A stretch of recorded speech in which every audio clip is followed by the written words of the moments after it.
Anybody have a question? Okay. All right. So, E-skip sporadic E in the E layer of the ionosphere is obviously one of the most common modes of propagation. We also get Tropo Scatter, and that's when you have thermal inversions, very much like you hear on the FM broadcast station band or on 2 meters and stuff like that, where you get that tropo ducting kind of effect. 6 meters is kind of fun because sometimes one propagation mode is a path to another. I've had situations where it was clearly Tropo Scatter, but it was extended by E-skip. You get an inversion layer that will take you to a portal, think of it that way, out the coast or out the Ohio River Valley, Susquehanna and Ohio River Valleys from where you guys are when I lived in New Jersey. And from there, we would get E-skip. Isn't that interesting? Because we didn't have E-skip in the Northeast. We had Tropo Scatter version stuff. So it was fascinating to watch, to get those kinds of mixed propagation modes. When the F2 layer gets going, as we will happen in the next couple of weeks, and we've had some already, mostly around here, but you've had some up your way too, going out through the end of June and into July, then you'll get more propagation that'll be further and further around the world, and you'll get multi-hop, just like it was 20 meters, just like it was 10 meters, and everything in between. This is why they call this the magic band, because it has something for everybody. But the other thing is that you can also bounce signals off of Meteor Trails. We have an upcoming meteor shower. MSK 144 is another digital protocol and would be well worth trying on 6 meters or 2 meters for that matter over the next couple of days to see what you can work. Jim? Yes, please. Steve, WI2W.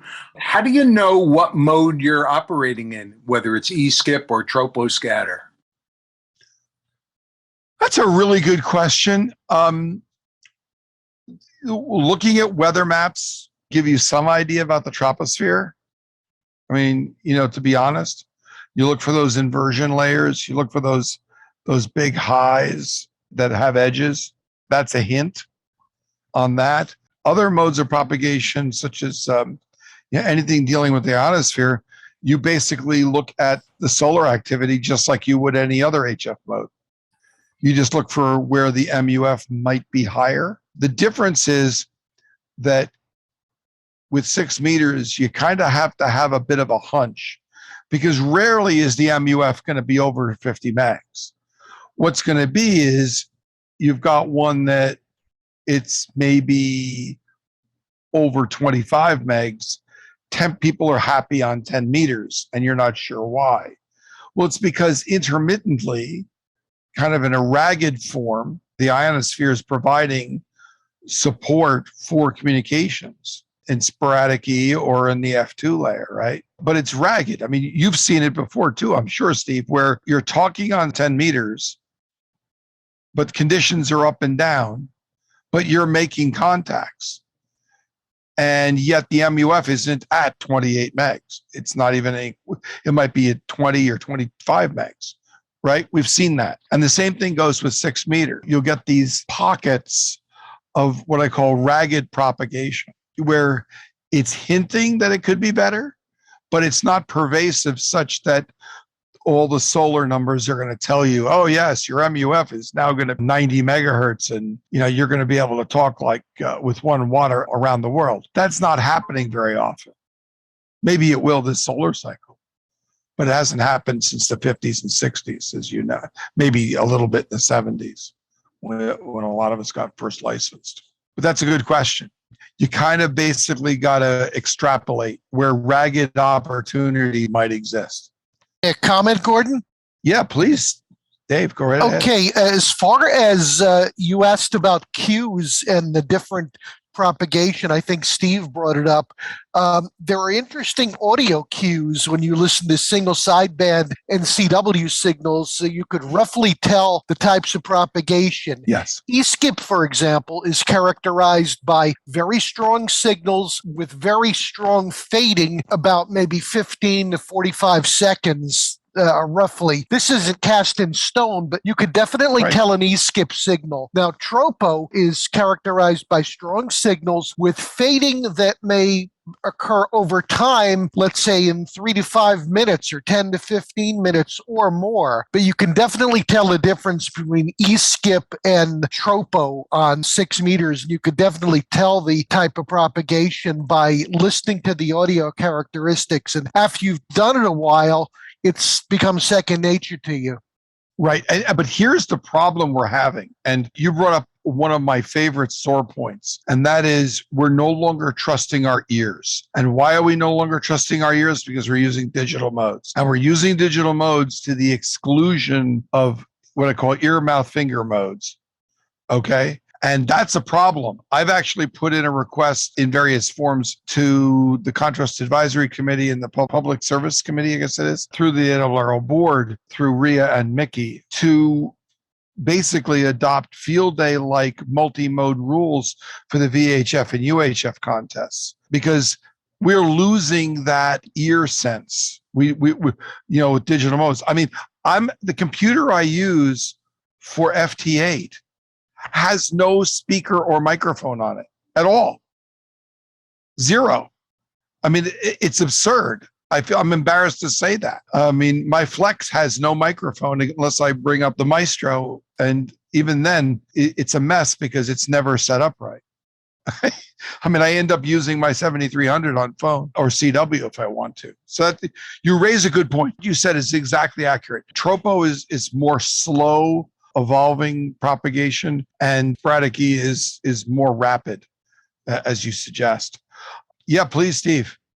Yeah, to your point about digital versus analog modes, in the upcoming VHF contest in June here, there are now analog-only mode subcategories. Yes, my question is going to be, and that's a good point. However, it's unclear to me as to whether or not the big guns are going to support them. It's like we have an FM only category already, and it's highly underutilized because the big guns don't play. They used to, and one or two might a little bit, like RPI. Yes, thank you. The RPI guys, right? W2Z. W2Z in Western Mass will probably do that because they have a physical shack that's separate for that purpose. Whether or not the others will do that, it's unclear, but you can see it. I mean, people are basically just going for the other digital modes and to the exclusion of phone. So I really think there has to be an incentive for them to want to do that in order to make their scores higher. That's beyond the scope of this. The other more arcane propagation modes alluded to before, Meteor Scatter. We have a meteor shower coming up. That's when ioni layers happen briefly, or streaks in the sky, from material entering into the atmosphere and separating coupled oxygen atoms and creating ion trails of positively and negative free oxygen atoms. And those ions, that ion trail can last sometimes up to 30 seconds. Sometimes rarely longer, but by getting a repetition of material coming through on a similar trajectory, you often can complete a QSO. I will say this, FT8 is not well suited for that. So you have to have something that's got a faster turnaround. And I'm not expert in that. I would suggest that maybe, what is it? Was it MS-144? It might actually be a good choice. I've not used it. That's something I hope to get more time on in the future. Another propagation mode is Aurora. Now, this is the weirdest thing you've ever heard. You will hear CW that sounds like someone either taking to a spinning saw blade or somebody as mild as taking two pieces of sandpaper blocks and sending CW with sandpaper blocks. So it can be really intense, sounding like a buzz saw, almost like spark, or it could sound like shh, shh, shh, shh. And that's on CW. That's the way it sounds on Aurora. And why is that?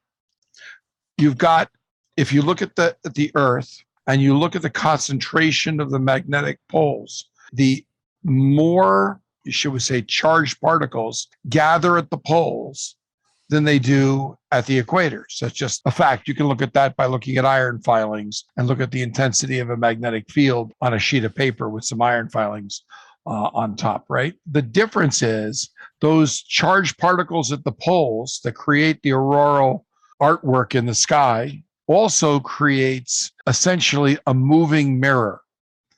And the problem with this moving mirror is it's not nice and pretty. Imagine if you took a piece of aluminum right off the roll, you've got a roll of aluminum, and you take the shiny side and you can see your face in it, right? Everybody can see their face in it as you take it off. Now crumple it up in a ball and then flatten it out as best you can on your counter. Use a rolling pin, use whatever you want, but it's now faceted, right? So each little element of space has its own facet and it's got its own border discontinuities, right? And so now your image is distorted when you look at yourself. It makes a lousy mirror.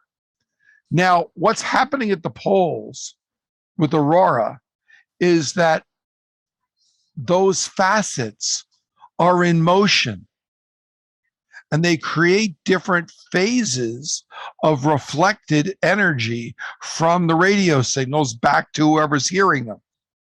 So now I'm shaking the mirror and I'm shaking it wildly. And so when radio signals hit in multiple places and they're reflected back, they lose their coherence. They arrive both constructively and destructively at the receiver. And so they're all out of phase. And that's why you either get the buzzsaw effect or the sandpaper effect or something in between. You cannot use single sideband or AM. You can Excuse me. Yes. Go ahead, Fred. Gordon. Hello, Fred. Gordon. Go ahead, Fred. W2AAB, an old-time ping jockey from 6 meter and 2 meter days, as well as an Aurora guy. Yes. You can use single sideband. I've worked quite a few stations on sideband. But what happens is the voice is so distorted, it's difficult to understand it. Point So taken. you speak slowly, you can be understood. And number two, to work Aurora, if you hear a station like a W3 in Western Pennsylvania, you do not swing your beam west. You swing your beam north, on magnetic north, so that you're sending your signal up to the pole. And both signals have to be pointed north to complete a QSO. If you do that, it's possible to use sideband as well as CW. And I've done both. Yes, I just wanted to mention that. Right. I'm just going to suggest that it's highly inefficient and often ineffective to, we've all done it, but man, it's brutal. The distortion on single sideband or any amplitude modulated derivative mode is just horrendous. And FM would be even worse than side, far worse. Yeah, it depends on, for a given bandwidth. If I had to choose between AM and FM, I think I'd take the FM actually. Not for Aurora, I wouldn't. Okay, I've tried both and neither is pleasant. I wouldn't recommend either one. I'm a CW guy when it comes to Aurora, period. Well, that's the best mode, except you're going to go digital. That's your choice, but obviously. Well, yeah, but that would even be my favorite digital mode, but that's neither here nor there. I haven't really seen a good mode that coherently tracks the, should we say, reconstruction of an RF signal off an auroral plane. It's just awful because there's too many variables. I have a question, Gordon. What happens to the digital signal when it encounters that kind of a very non-uniform reflecting surface? The things that happen when you're not using digital. So the distortion that you talked about with AM or single sideband is profound. And since the timing in those protocols pretty exact, you're going to get multiple returns that'll be both constructive and destructive. It's not predictive. There's no nice way of doing it. So beat your brains in by just using repetition. That's the only way to get around it. To be honest, Fred, that's so the signal will keep repeating until it's acknowledged and right. You basically have to send it a lot. Encoding is one way to that with some sort of error detection, right? is one way of throwing out the bad samples and hopefully recovering only good samples. So then actually it's less efficient. Oh, yes, Digital mode is absolutely. less efficient for Aurora. Overall, yeah. I would love to be wrong. And I'm sure we can work out an algorithm that pretty arcane that where Aurora would work better some of the time than CW, but CW is probably the most efficient overall. Straight up, it just is. That's what I've always found to be the case. Yes. For Aurora. And to your point, all right, so let's talk about pointing separately, but since you brought it up, let's do that, and then we'll do moon bounce last.